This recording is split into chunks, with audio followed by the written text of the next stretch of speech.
T'es en forme? Ah voilà, ça y est, c'est parti. Bonjour à Bonjour toutes et à Nicolas. tous. Je suis très heureux d'accueillir aujourd'hui Georges Haddad. Bonjour Georges. Bonjour, bonjour à tout le monde, hein, donc à toutes celles Voilà. et ceux qui nous écoutent et nous Alors, voient. c'est Laurent Moisson qui devait animer ce live avec Georges Haddad, mais qui a eu un empêchement de dernière minute. Donc, j'ai ce grand plaisir de pouvoir discuter avec. On se tutoie dans la vie, donc on va se tutoyer pendant Oui, ce bien live, sûr. Georges, hein, voilà. Donc, Georges Haddad, évidemment, on n'a plus besoin de le présenter, mais on va quand même faire un Si, si. court CV. Georges Haddad, tu as la particularité d'avoir été 2 fois président de la Sorbonne. Panthéon-Sorbonne. Panthéon-Sorbonne, pardon. Héritière de la Sorbonne, hein. Voilà. Donc, est-ce que tu peux nous dire pourquoi 2 fois et à quelles années très rapidement, hein, puisque c'est pas le thème de Alors, notre live, mais la juste pour première une fois, présentation. c'était, oui, la première fois, c'était en 1989, donc j'avais 37 ans, et j'ai donc été élu président de l'université Paris 1 Panthéon-Sorbonne à cette occasion, et j'ai été le plus jeune président de cette université. Ensuite, la deuxième fois, c'est en 2016. En 2016, donc j'avais plus, 65 années, et donc j'ai été le plus vieux président de cette université. Donc j'ai été élu à 27 ans d'intervalle, bon, ce qui est quelque chose d'assez particulier. Et je tiens à dire que président d'université, ce n'est pas une vocation. Ce n'est pas une vocation, ce n'est pas une ambition d'une certaine manière, c'est une mission. Et donc, j'ai assumé cette mission par 2 fois, avec reconnaissance et honneur d'avoir été choisi pour présider aux destinées de l'université à 2 reprises. Voilà ce que je peux dire clairement. Ce Et qu'on je peut n'ai pas préciser rêvé aussi, d'être Georges, c'est que président. tu es mathématicien. Alors, là oui, ça c'est par vocation. Je suis mathématicien et par amour pour les mathématiques. Les mathématiques m'ont permis de trouver ma place dans cette société. Je suis un enfant issu de l'immigration, parce que j'ai été tunisien jusqu'à l'âge de 19 ans, 20 ans, naturalisé français, fier de l'être et fier d'avoir contribué modestement mais sincèrement à œuvrer à ce que la France représente pour moi. Un pays de culture, un pays de grande générosité, un pays de grande capacité à intégrer les gens et à donner une chance à celles et ceux qui le méritent et qui font l'effort pour avoir cette chance. Être français, ce n'est pas acquis, il faut le mériter. J'espère Alors, l'avoir mérité. mais on en est, tu l'as plus que démontré dans toutes tes actions et activités. Je rappelle donc que ce live est diffusé en direct, que vous pouvez le voir en différé sur différents supports et que vous avez la possibilité de poser vos questions à Georges Haddad donc, pendant la demi-heure qui suit. Donc, n'hésitez pas à poster vos questions et à poser voilà, Georges y répondra avec toute la passion qui l'anime. Georges, tu as témoigné dans le MOOC, donc c'est le magazine, le premier magazine des déviations qui est sorti en kiosque, qui est sorti pardon, au mois de décembre, qui va bientôt sortir en kiosque. Nous aurons l'occasion d'en reparler. Il sera en kiosque le 2 mars prochain. Dans cette interview passionnante, longue, c'est une longue, tu t'es vraiment livré. Tu racontes ton parcours et sur les déviations, quand je t'ai interrogé sur les déviations, tu as toi-même reconnu que tu n'avais pas eu, tu t'étais jamais posé la question d'un changement de vie dans ton existence au cours de ta carrière, mais qu'en revanche, tu avais conscience de ce phénomène de société qui se dessinait et qui était de plus en plus impactant et qui allait concerner de plus en plus de générations. Oui, alors, écoute, c'est une question et une remarque qui est très importante pour moi, c'est que j'ai eu la chance très vite de découvrir ma voie, hein, à travers les mathématiques. Ça a été une illumination. C'est grâce à un camarade de classe. C'est pas les enseignants qui m'ont amené à découvrir cette voie vers et par les mathématiques. C'est un ami que j'ai rencontré en classe de première, qui s'appelait François Lescure, qui s'appelle François Lescure. Je viens de renouer avec lui récemment. Il était génial. Il était génial. tout simplement génial. Et il m'a pris sous sa coupe, en affection, et il m'a fait découvrir un monde de rêve, un monde de poésie, un monde de liberté, à savoir les mathématiques. Alors, je surprends beaucoup de gens en disant cela, mais je le dis avec sincérité et par expérience. C'est une discipline qui a une particularité, c'est qu'elle ne demande pas d'être originaire d'un milieu culturel ou social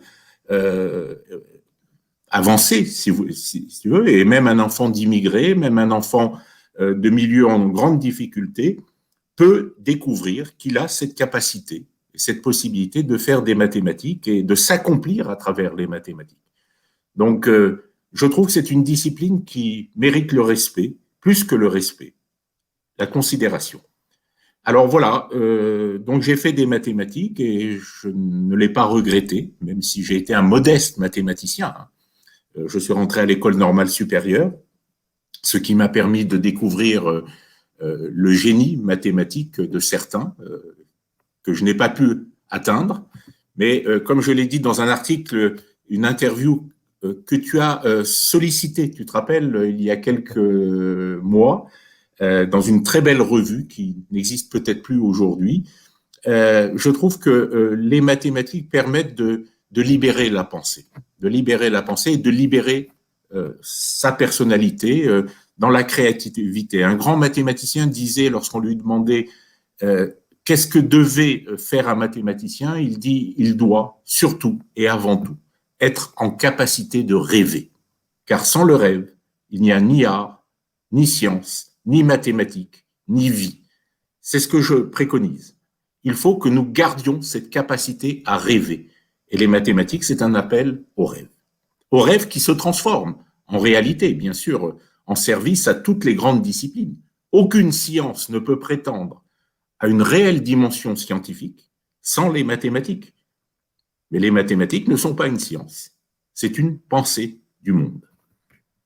Voilà ce que je peux dire. Voilà, donc cette passion pour les mathématiques avec laquelle tu parles avec beaucoup d'enthousiasme, donc cette brillante carrière d'universitaire, de président d'université, et cette prise de conscience donc de l'importance du rêve dans nos existences, à nous tous, et aussi on s'est rencontrés pour l'interview, de ce phénomène de ce qu'on appelle, nous, déviation de changement de vie, qui devient de plus en plus important dans nos sociétés. Alors, on va parler du mode, de l'importance de la formation dans cette évolution, dans cette capacité à pouvoir changer de vie. Mais juste auparavant, j'aimerais juste que tu nous donnes ton point de vue sur ce nouveau phénomène de société, sur ce qu'on appelle The Big Resignation aux États-Unis, sur cette quête de sens qui est de plus en plus au cœur de nos sociétés. Cette quête de sens, elle est importante. Elle fait partie de la grande aventure de l'humanité. De toute façon, nous sommes en permanence en quête de sens, en quête d'engagement, de vocation. La vie, c'est un engagement. Sinon, on reste passif et on n'avance pas beaucoup. Et surtout, être capable de servir son prochain à travers les deux plus belles missions qu'un enseignant-chercheur peut avoir, celle de transmettre et celle de produire des savoirs nouveaux. Ça, c'est très important. Ne l'oublions pas, la recherche est un des aspects fondamentaux de la mission d'un enseignant universitaire. Donc, je trouve qu'aujourd'hui, on a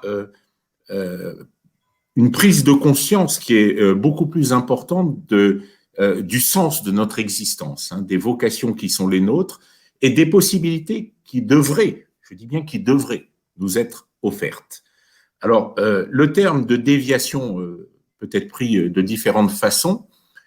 Il y a ce qu'on appelle les déviations forcées, contraintes, malheureusement, par une situation particulière liée au chômage, à la perte d'emploi, à une situation économique difficile, à des contraintes socio-économiques qui amènent les adultes à changer de voie ou à essayer de trouver une voie nouvelle pour pouvoir garder une place dans la société. Ça, c'est ce que j'appellerais les déviations forcées ou contraintes.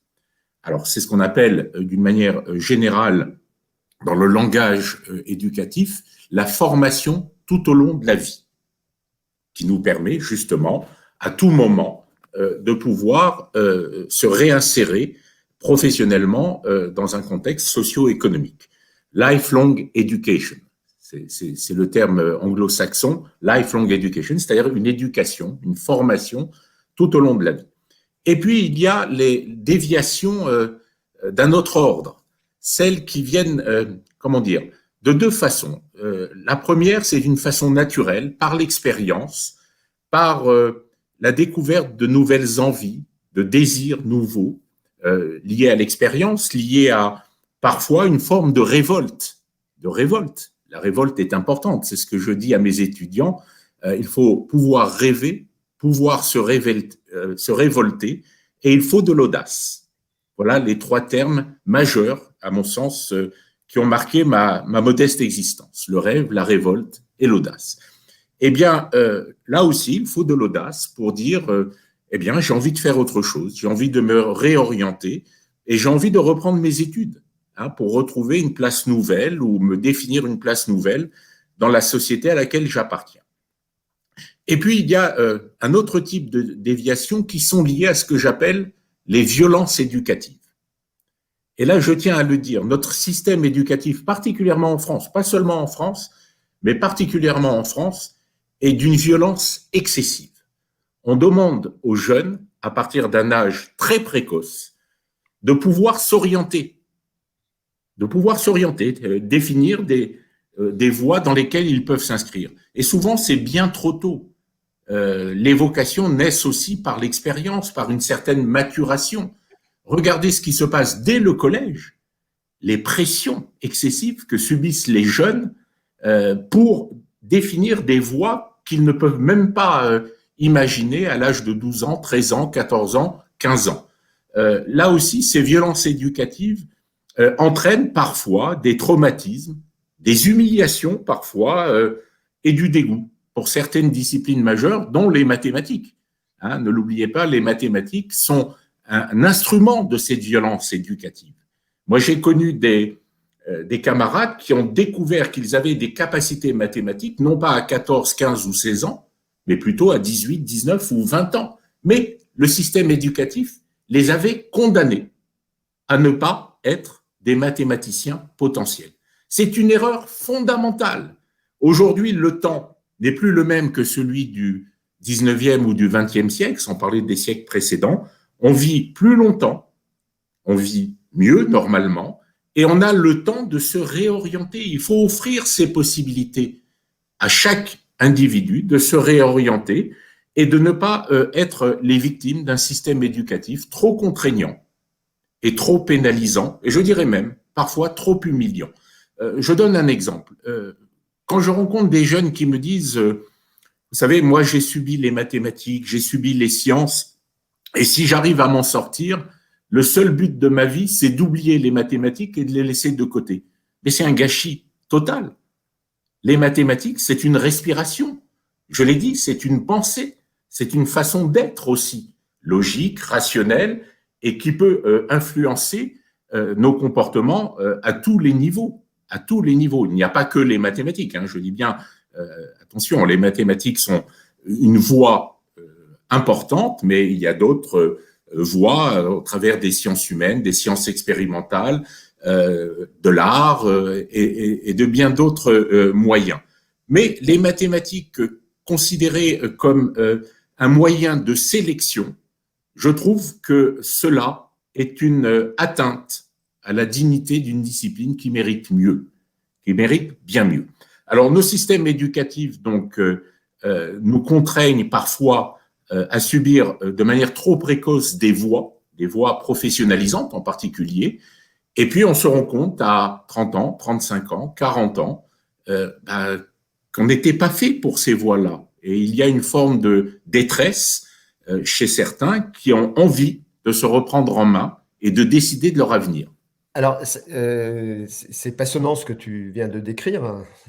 On sent vraiment que la notion de violence éducative dont tu parles tient à cœur. Et dans le MOOC, donc dans le magazine, tu développes, voilà, tu as un long passage sur le rôle de l'université aujourd'hui. Alors, je vais poser la question autrement. Tu constates, donc tu viens de faire le constat qu'à 16 ans, un jeune ne savait pas forcément quel serait son avenir demain. Mais bien Et il sûr, n'avait pas mais toutes bien les sûr. clés. Voilà. Alors après, la question, c'est est-ce que, et elle est très intéressante, et j'invite toutes les personnes qui suivent ce live à te poser des questions. Donc, la question, c'est est-ce que notre système éducatif est-il adapté à ces changements et dans le livre, alors ça sera un deuxième aspect de la question, tu dis même qu'aujourd'hui, il y a une vraie révolution, une vraie déviation, que l'éducation nationale doit faire sa déviation à ce niveau-là. Alors, première question, est-ce que notre système éducatif est adapté aujourd'hui aux réalités de ce phénomène de société? Alors, ma réponse est claire et précise et sans ambiguïté, c'est non. Notre système n'est pas adapté à ce genre d'évolution, de réalité. On essaye de bidouiller au niveau du lycée, hein, vous savez, les réformes sur le bac, chaque ministre arrive avec sa réforme, c'est du bidouillage. Je crois qu'il faut repenser les temps éducatifs et les modes éducatifs. En France en particulier, on a une sorte d'idéologie que je trouve absolument consternante, c'est celle de l'élève surdoué qui a son bac à 12 ans, j'exagère, hein, à 12 ans, qui finit sa licence à 15 ans, qui obtient son master à 17 ans et qui est docteur à 21 ans. C'est ridicule. C'est vraiment ridicule. Il faut donner du temps au temps. Donner du temps au temps, et l'éducation, ce n'est pas une course effrénée contre le temps, mais c'est au contraire un chemin avec le temps de vivre, le temps de découvrir, le temps d'aimer, le temps de rejeter parfois, hein, et le temps de connaître, se connaître. Vous savez, dans le rapport Delors sur l'éducation repose sur 4 piliers. 4 piliers essentiels, je peux les rappeler pour celles et ceux qui ne les connaissent pas. Le premier, le plus essentiel à mon avis, c'est celui d'apprendre à être soi-même, à se découvrir. Qui est-on? Et il n'y a pas de meilleure méthode que l'éducation pour se découvrir, apprendre à être.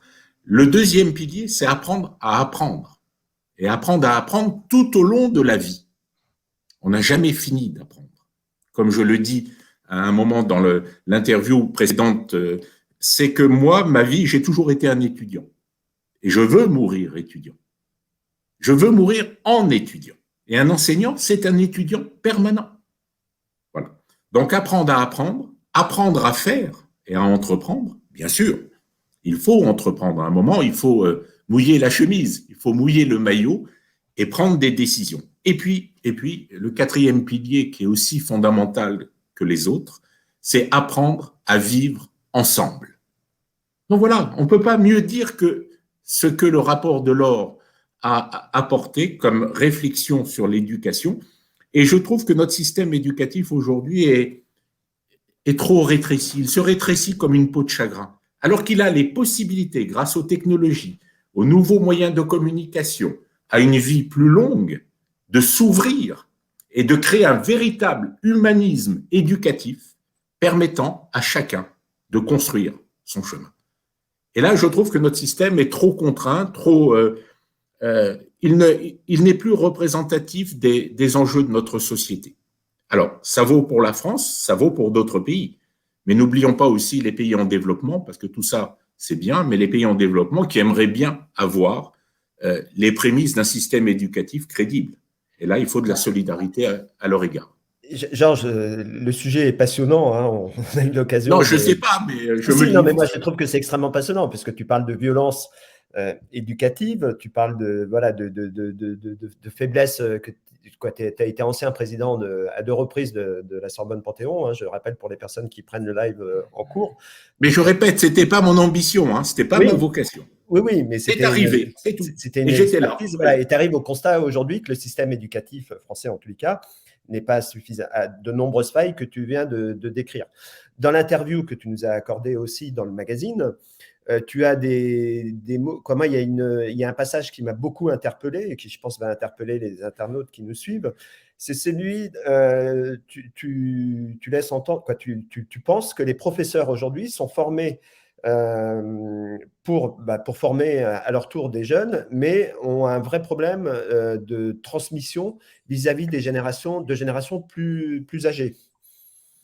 Oui, ça c'est clair, hein. Vous savez, tu le sais, Nicolas, les enseignants aussi subissent les travers de notre système éducatif, et parfois on est complètement immergé dans un système éducatif qui est très pesant, très contraignant, très conservateur. Et les enseignants sont formés trop vite, là aussi, je le dis clairement, trop vite, et n'ont pas assez le temps de mûrir leur vocation et de développer leur savoir. Alors, je peux être même très excessif aujourd'hui, je trouve que le niveau de formation des enseignants a considérablement baissé. Mais il faut former plus d'enseignants pour répondre à ce qu'on appelle, j'aime pas ce terme, à la massification de l'éducation. Donc, c'est la loi de l'offre et de la demande. C'est clair que la qualité risque d'en prendre un sacré coup si on doit former de manière massive. Mais c'est nécessaire d'avoir des enseignants et de plus en plus d'enseignants, même si les technologies de l'information et de la communication peuvent pallier à certaines déficiences. Mais les enseignants ne sont pas formés. Comment ? Pardon, je t'interromps, Georges. Ça peut être un vrai frein pour des personnes qui veulent changer de vie, qui veulent se former. C'est-à-dire le frein. Des freins, ça peut empêcher certaines personnes d'accéder à certaines formations indispensables. Mais bien sûr, parce que les enseignants eux-mêmes sont amenés à participer de cette violence éducative. Quand j'entendais et que j'entends des enseignants dire à des jeunes aujourd'hui, toi, tu ne pourras jamais faire de sciences. Toi, tu n'es pas fait pour être ingénieur. Toi, tu n'es pas fait pour être historien, géographe, journaliste. Mais c'est ridicule. Comment dire à quelqu'un, tu n'es pas fait pour? Qui peut le dire? Seulement la personne à travers son parcours. Il faut donner une chance et une possibilité tout au long de la vie à chacun de vivre ces déviations, si elles sont nécessaires à son équilibre, à son bonheur et au service que la personne peut rendre à son environnement socio-économique. Ça, c'est très important. Il ne faut pas contraindre les gens et les mettre dans un carcan socio-professionnel. C'est ridicule. Je me suis toujours insurgé quand j'entendais des professeurs dire à mes camarades mathématiques, tu n'arriveras jamais à intégrer Polytechnique, ou tu n'arriveras jamais à réussir les concours des grandes écoles, etc. Mais c'est d'un ridicule consommé. Et puis, de toute façon, la vie ne se limite pas au concours des grandes écoles. Moi, j'ai connu des gens qui ont fait des carrières extraordinairement brillantes sans passer par les grandes écoles, qui ont construit leur chemin. Il n'y a pas de chemin absolu. Chacun doit pouvoir le construire. Et les enseignants doivent comprendre, et malheureusement, je tiens à leur rendre hommage, parce qu'ils font un métier très difficile, qui n'est pas bien valorisé dans notre société, malheureusement, mais ils sont contraints par ce temps restreint, par cette idéologie de former vite, de manière rapide et de manière efficace.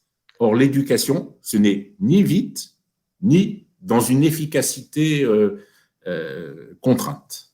Alors, Georges Haddad, ancien président de la Sorbonne. Oui, on l'oublie ça, s'il te plaît. C'est un vrai discours politique.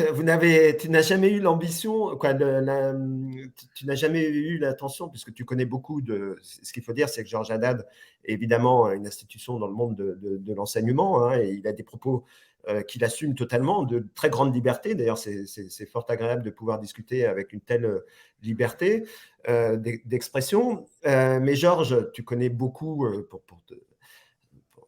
j'ai la chance de te côtoyer, je connais un peu ton réseau, tu connais beaucoup de politiques. Tu n'as jamais eu la tentation de vouloir prendre un engagement politique pour aller défendre ses convictions et pour aider, puisque nous, sur notre thématique d'aujourd'hui, c'est le changement de vie et la formation, pour aller porter de nouvelles idées que tu penses indispensables? Comment peut Alors, se faire Nicolas, cette transition à un niveau politique, puisque c'est par là qu'elle passera aussi? mais Nicolas, je fais de la politique, un peu comme Monsieur Jourdain faisait de la poésie sans le savoir, ou de la prose sans le savoir. Mon engagement est politique, mais il est plutôt éthique, dans une éthique de vie. C'est pas de la politique au sens partisan, c'est un engagement moral. Un très grand mathématicien disait au XIXe siècle que le but de l'éducation et de la science, c'est surtout et avant tout de servir l'honneur de l'esprit humain. Or, je trouve qu'aujourd'hui, la politique telle que je la découvre et que je la vis au quotidien ne me donne pas le sentiment d'un service à l'honneur de l'esprit humain. Et je pense que certains politiques feraient mieux de commencer leur déviation plutôt que de continuer à nuire à l'avenir de nos sociétés. Je le dis avec peut-être méchanceté, mais avec sincérité et modestie. Alors, faire de la politique au sens où tu l'entends, la politique politicienne, certainement pas. Non, c'est Parce faire que avancer les choses, hein, c'est faire évoluer les choses Ah, en partant mais du je le constat. fais, C'est pas je faire de le la fais. politique pour faire de la politique. Mais nous sommes en train de faire de la politique, toi et moi, et tu m'offres cette opportunité de dire les choses. Lorsque je parle des violences éducatives, j'ai beaucoup écrit. Mais tu sais, lorsqu'on dit ces vérités, on dérange. Et plusieurs fois, on m'avait sollicité pour prendre des responsabilités politiques. Et à l'époque, il fallait que les renseignements généraux fassent un rapport sur la personne qui était sollicitée. Et en ce qui me concerne, avec mes défauts et mes qualités, la conclusion était toujours la même. Voilà, Georges Haddad, c'est ça, ça, ça et ça, en bien et en mal, mais toujours en conclusion, mais difficilement contrôlable. Et je veux rester difficilement contrôlable, c'est-à-dire un homme libre de sa parole, de ses idées, de ses engagements, et je le dis avec modestie. Donc j'ai eu la chance de présider la Sorbonne, j'ai servi à l'UNESCO pendant 15 ans comme directeur des enseignements supérieurs et de la recherche. Moi, j'estime que j'ai fait mon travail politique et je vais le continuer. Hein. J'ai 70 ans depuis quelques mois. J'espère pouvoir continuer à œuvrer et à dire ma vérité et à partager avec les autres, y compris à corriger mes idées quand elles sont erronées, fausses. Il faut savoir dire je me suis trompé aussi dans la vie. C'est ce que beaucoup de politiques ne savent pas faire. Alors, Georges, il y a un autre aspect dans l'interview que tu nous as accordé dans le magazine, hein, qui est toujours en vente, je rappelle, qui était sur le regard international. Tu l'as évoqué à demi-mot il y a quelques instants, et tu trouvais qu'il y avait certains pays, certaines cultures qui avaient des capacités plus importantes, plus faciles pour changer de vie, pour s'adapter avec un système éducatif qui était certainement mieux adapté. Est-ce que tu peux nous en dire, est-ce que tu peux prolonger un peu Bon, alors, je pense qu'il n'y a pas de système éducatif parfait, et universellement parfait. L'éducation est représentative d'une société, de sa culture, de sa civilisation. La France a été un des plus beaux pays au niveau de l'aventure éducative, hein, ne l'oublions pas, et nous avons la chance d'être dans un pays unique qui offre à chacun des chances qu'il ne pourrait pas avoir dans d'autres pays. Alors, souvent, on cite les modèles anglo-saxons.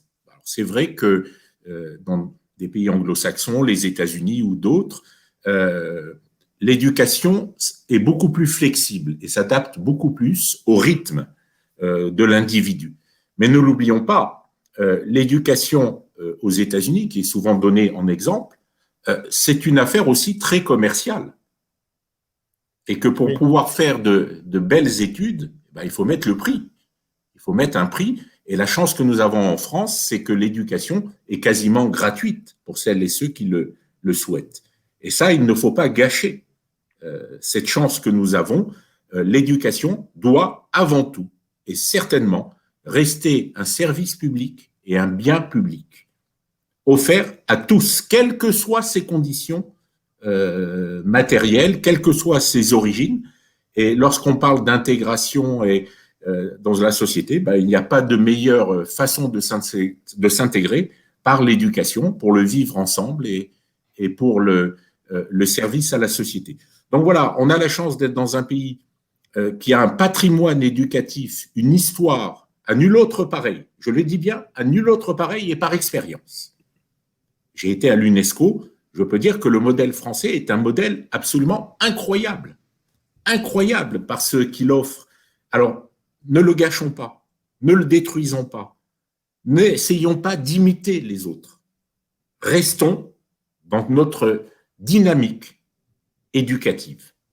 La France a une dynamique éducative, a une sorte de patrimoine, d'ADN éducatif qu'il ne faut pas détruire. Et là, actuellement, j'assiste avec beaucoup de consternation et beaucoup de tristesse à une destruction progressive de notre patrimoine éducatif. Très bien. Georges, merci pour ce live qui qui durait d'une trentaine de minutes. On a quelques commentaires. Merci pour votre partage. Réflexion juste et vraie. Et je crois qu'il y a un très, très beau commentaire. Tous les jeunes et les institutions devraient suivre ce live et entendre vos paroles. Donc ça, je pense que c'est quelque chose qui a été très, très partagé. Alors, Georges, donc je rappelle que ton interview a été publiée intégralement dans le MOOC Les Déviations, qui est sorti, qui est en vente. Vous pouvez vous connecter sur le site lesdéviations.fr pour le commander. Donc, n'hésitez pas, il reste des exemplaires. Je vous annonce aussi que ce MOOC va être réimprimé à 10 000 exemplaires et qui sera en kiosque dans quelques jours. Dans toute la France. Voilà, donc vous pourrez retrouver aussi tout le sujet et évidemment les autres interventions de nos contributeurs. Oui, Georges, je vois que tu... Si je peux le permettre, et je ne fais pas de publicité, je n'ai aucun intérêt financier à le faire, je tiens à te rendre hommage et à toute l'équipe qui travaille avec toi, comme Béatrice qui nous permet de dialoguer. Je trouve que ce MOOC a beaucoup de qualité, en particulier d'audace.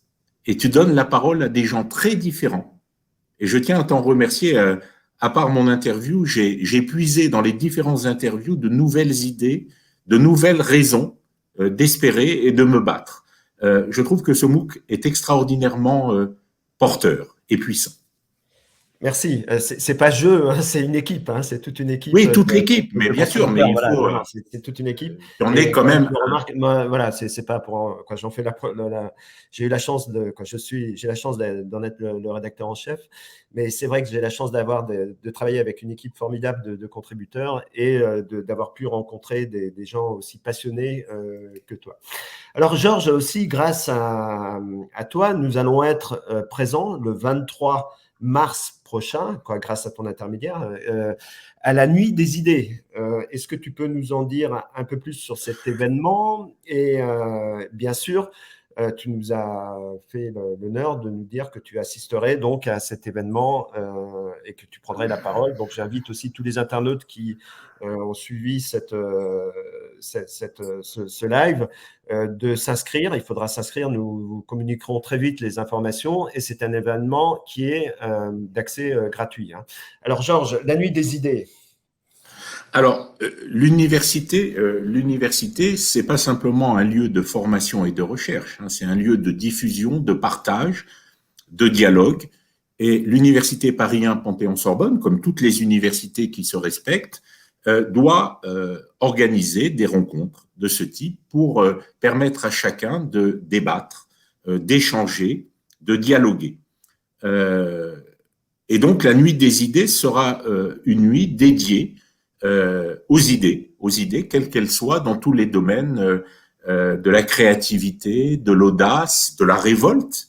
C'est le message que j'ai laissé aux étudiants, justement, dans le prolongement de la Nuit des idées. On m'a demandé de laisser, c'est ce qu'on appelle les capsules. C'était un terme que je connaissais pas. C'est un historien de la Rome antique, François Chausson, qui a eu cette idée géniale pour le jubilé de Paris 1, qui célèbre ses 50 ans comme université Paris 1, mais comme héritière de la Sorbonne, elle a plus de 8 siècles, eh bien de mettre en place des capsules qui seront réouvertes pour transmettre des messages pour le centenaire, dans 50 ans. Et donc, on m'a demandé d'écrire un message aux étudiants de 2071. Vous vous rendez compte, ils ne sont même pas encore nés. Ils ne sont même pas encore nés. Je ne suis même pas sûr que les parents se soient déjà encore rencontrés. Je ne sais pas quel âge ont les parents. Et ça a été un moment d'émotion pour moi. Au début, j'ai beaucoup hésité à écrire ce message.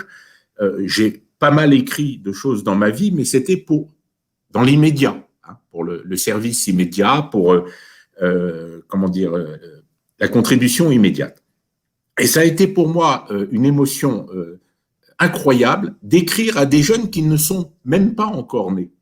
Alors, je leur demande tout d'abord de m'excuser de mon absence lorsqu'ils liront ce message. Mon agenda d'outre-tombe ne me permettra pas de participer. Et j'ai développé les 3 thèmes que j'ai développés devant vous sur le rêve, la révolte et l'audace, en espérant que leur société, à leur époque, dans 50 ans, permettra au rêve de s'accomplir, à la révolte, quand elle est nécessaire, de se mettre en place et encouragera l'audace d'agir, l'audace d'entreprendre. Donc voilà, l'université, c'est un lieu qui transmet les idées, qui diffuse les idées, c'est un lieu de partage, et donc ça s'inscrit dans cette dynamique pour le jubilé de l'université Paris 1 Panthéon-Sorbonne. Alors, le 23 mars, je rappelle, on vous communiquera toutes les informations. Tu as laissé aussi un livre dans ce cadre, je crois, non? J'ai laissé trois cadeaux. 3 cadeaux. Est-ce qu'on peut juste citer le livre Oui, je peux citer le livre. C'est le livre qui m'accompagne, que j'ai avec moi tout le temps, depuis que j'ai à peu près 18 ans.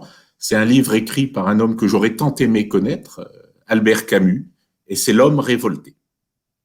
Et il dit cette chose, je me révolte, donc nous sommes. Il n'y a pas de révolte solitaire, il n'y a pas de révolte individuelle. La révolte, elle est collective, elle est partagée, comme l'éducation. L'éducation est une forme de révolte contre l'ignorance, contre l'obscurantisme, et c'est une forme de révolte qui n'a de sens que collectivement. Donc, vous voyez, je suis totalement dans la ligne de ce livre extraordinaire que je conseille à tout le monde de lire, et j'espère que les étudiants et les jeunes de 2071 pourront accéder à ce livre. Alors, j'aurais offert 2 autres petits cadeaux. Un personnel, c'est un article que j'ai écrit personnellement sur créativité et dissidence, donc la révolte, et un autre dans la cité de la réussite dont nous allons parler, qui est né dans mon bureau en 89 et qui a été créé par des jeunes étudiants de l'époque, Sylvain Kern, Auboineau, Louis Brecht, c'est à eux que revient le mérite. Eh bien, nous avons organisé en 2015, je crois, ou 2016, je ne me rappelle plus, une cité de la réussite autour de l'audace. L'audace pour soi et l'audace pour les autres. Donc voilà. Alors, on aurait pu terminer sur ces très belles paroles, mais je réinsiste, vous avez vraiment l'occasion de venir partager avec Georges le 23 mars prochain à la nuit des idées. Je ne peux pas résister aussi à un autre aspect qui était présent dans l'interview que tu nous as accordée. C'était ton regard un peu historique sur les déviations que je trouve intéressant, puisqu'on s'était rencontrés dans un café, on avait pris du temps et on avait parlé des premiers grands déviants, et j'avais trouvé ça très, très intéressant. Alors, si jamais tu as quelques petites phrases à partager là avec notre communauté, on pourrait conclure avec cette thématique-là. Oui, tu m'avais piégé parce que je n'avais pas réfléchi. Et ce que j'aime avec toi, c'est toujours cette spontanéité et cette vérité qui sort de la spontanéité. Parfois la maladresse, bien sûr. Quand on est spontané, on est forcément maladroit. Et ça, je l'assume. Donc, j'ai parlé des déviants historiques. Je ne vais pas revenir là-dessus. De manière plus récente, des déviants comme j'ai cité Gaston Bachelard, qui, ne l'oublions pas, n'a pas eu la chance d'étudier de manière initiale, qui a vécu une vie très modeste et respectable de postier, et qui tout d'un coup découvre la philosophie, alors que sa vie initiale ne lui avait pas permis de découvrir la philosophie, et on sait le parcours ensuite qu'il a accompli à partir de 40 ans. C'est absolument extraordinaire. Et puis, un aspect que je n'ai pas abordé, c'est les déviations au niveau des femmes.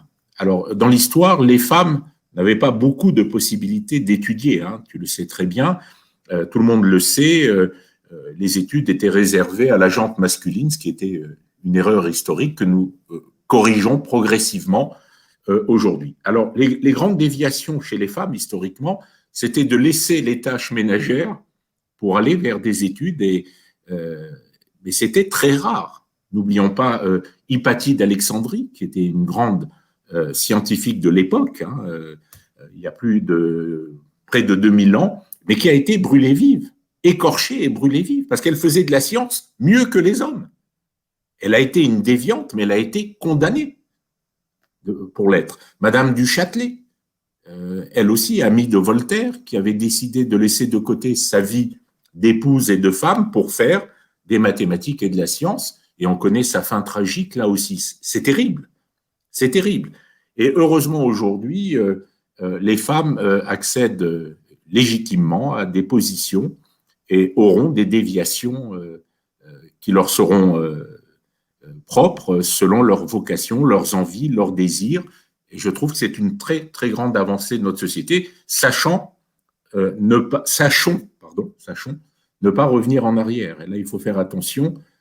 Tous ces acquis qu'il nous a fallu des siècles à construire ne doivent pas être mis en péril par un obscurantisme qui nous guette.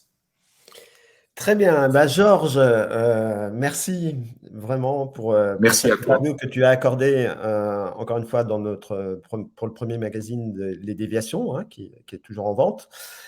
Nous te retrouvons avec un grand plaisir le 23 mars prochain à la Sorbonne, Panthéon, à la Nuit des idées, à laquelle tu participeras. Et j'invite toutes les personnes qui ont suivi ce live à venir te poser des questions, car ce qui est passionnant avec toi, c'est que tu es un être passionné et très accessible. Et voilà, les sujets de discussion, comme on a pu le voir autour de cette discussion d'une demi-heure, sont très divers et très, très, très, très engagés et très passionnants. Merci beaucoup, Georges. Et Merci, Nicolas. Merci, Nicolas.